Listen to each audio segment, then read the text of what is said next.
Howdy everyone, Matt here. I got a question for you. Do you think there's actually is something that is not taught in school that is very important in the real world?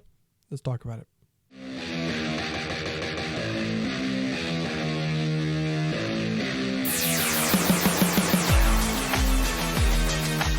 All right, everyone. First and foremost, let me introduce myself. My name is Matt. I am Matt the PT, coming at you with another video on another topic of something in the physical therapy world. This one, now, kind of goes against something I said in the past. You know, I said that a few videos ago that whenever somebody tries to say, like, oh, they don't teach you this in school, that they're trying to say something. Well, I'm saying that there is something I do believe is not taught in school very well. And I'm not trying to say anything, but I would like you to hit the like button and the subscribe button if you would do so, please. But it's really kind of is based off in interactions, a couple of interactions I've had in the past few weeks and stuff that I've seen. And I just want to talk about that. So the first thing came off of this video right here. I posted it on my socials, and it's a situation about a patient that comes in after a knee replacement, and they're kind of questioning, should they be doing therapy? Should I be here? I don't know if I should. I think I need to talk to the doctor. And then me as the therapist saying, no, you need to be here. No, you're already here. And just kind of not frustrated at the person, kind of frustrated at the situation. And in this video, many people that were commenting were very supportive of it, going, oh my gosh, I can't believe that. That's funny. Ha. But there was a handful of people who had the worst issues with it. And one in particular was a PT student. And they went on and made videos and just talking about stuff. And they would not want to have a discussion about the actual situation of this. Now, the second one that went on was an interaction between a message that I got on Instagram.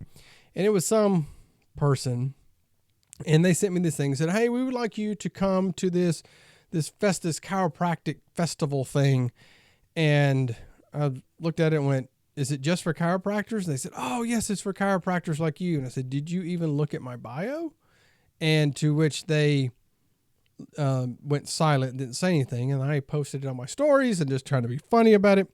And a student had an issue with that. And I think this goes to something, like I said, that was not really taught in schools. And that is assessing the entire situation to really understand everything. And I think this is actually something that is going on now with a lot of the stuff around health and healthcare and nutrition and all of that. Now you're probably wondering, how does that tie into the content that I put out there? Well, first off, the video. Let's talk about the video and break that down. So the video is about, again, the person that comes in after a knee replacement and they are unsure should they be there for physical therapy, and you're trying to convince them yes. Let's look at that as if that was a patient sitting in front of you. So this person underwent a knee replacement. Okay, so they underwent a knee replacement, meaning they met with the surgeon and had appointments and all of that stuff. So at no time did anyone talk to them about doing physical therapy at some point. So we're going to say, okay, did someone at the office not do that? And was there a breakdown in the communication? And if that is so, that warrants a conversation with them to say, hey, you need to let patients know and to be aware of this just to make it a seamless transition.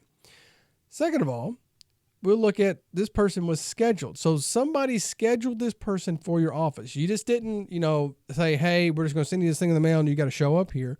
Typically, you're going to make sure that it works for whoever can bring the person, for the patient, whatever. They don't have other stuff going on. So was there a breakdown there that it was not communicated up to the patient? Also, did this person not ask a question about where we are going? Why are we here? What are we doing in this office? I don't know about any of that. So even before that person is sitting in front of you, there's so much that went on. We need to assess and look, okay, was there a breakdown or misunderstanding or something that needs to be corrected at some point in here? And I will say, if you've been practicing for a while, you understand how physicians communicate with their patients, their assistants communicate, your staff. You understand all of that. So we really can't come in and say, well, there's probably something. Okay, maybe there was, maybe there wasn't, but we really need to understand that. Next, let's assess the person. Okay, what is going on with this person? Do you have somebody who maybe has a cognitive issue? I've had that patient who had a knee replacement who had Alzheimer's.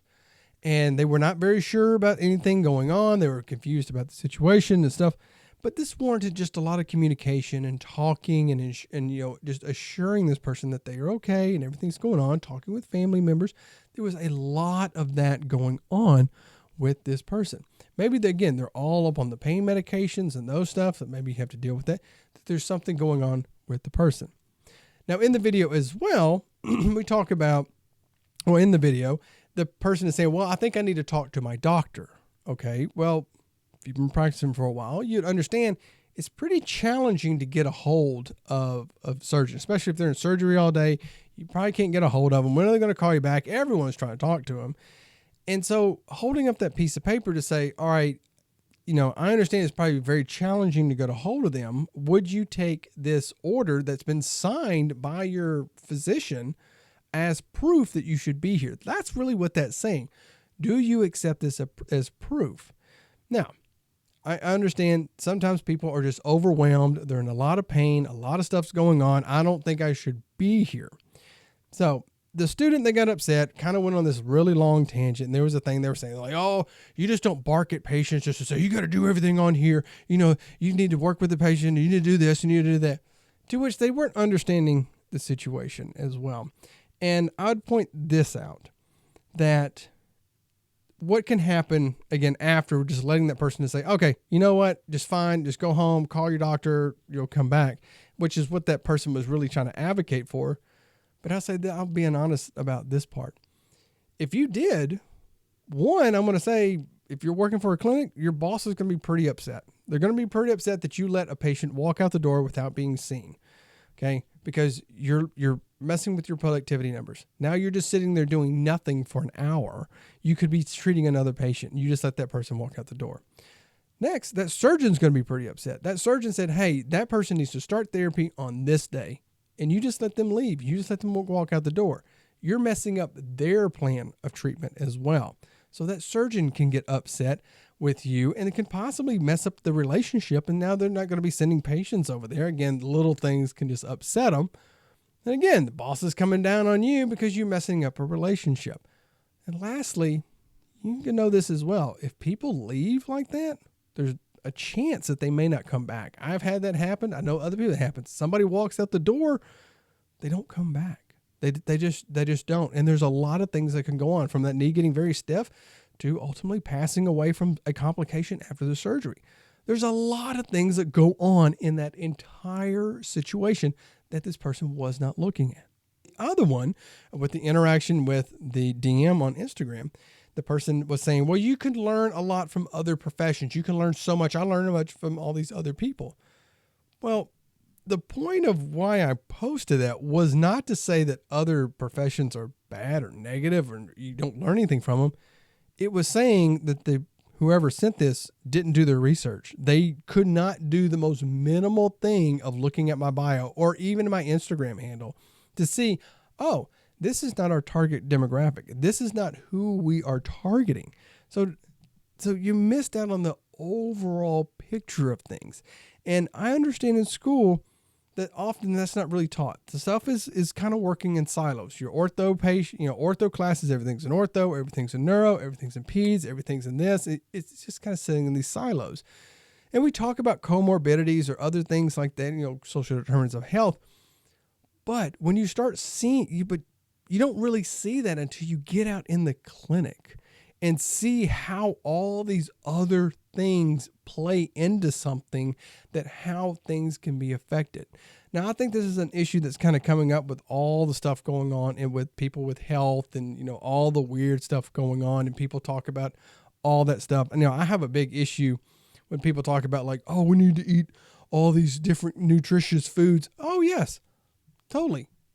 Eating good foods, it's going to help you be healthier, but people don't understand aspects of things of like access to food. Do you happen to live in a food desert? Do you have somewhere where you can get fresh meats or vegetables or things like that? Do you have the way to get them home? Do you have somewhere to store them? Do you have somewhere to prepare them? Do you have the money to purchase them? So people don't understand this larger aspect of how things really work. And that's really the thing. I'm not saying that either one of these students is bad or negative. I'm not knocking on them. I'm not saying anything negative about students or any of them. Students do great, wonderful things. and you're going to have a great career. And I'm so thankful that you are. And I wish these students the best as they go forward in their career. But I just want to say that if you're a student or you're talking with students or anything like, just really anything, I think we need to take a step back at times to say, whoa, let's take a step back. Let me assess the situation. We all have to do our CPR certification. What's one of the first things they teach you is that if you walk upon an unconscious person, you assess the situation. You take a pause to say, what's going on? We need to do that. In the situation, if we see content online or we see something, let's pause. Let's pause. What does this mean? We have to look at the whole situation and understand of where that all is coming into play on it. So anyway, I just wanted to talk about that and share that. Let me know your thoughts, opinions, beliefs, all that down in the comments. If you enjoyed the video, hit that thumbs up button. Subscribe to the channel. It doesn't cost you a copay or anything like that. And until next time, take care of yourself. Take care of your patients. I'll see you then.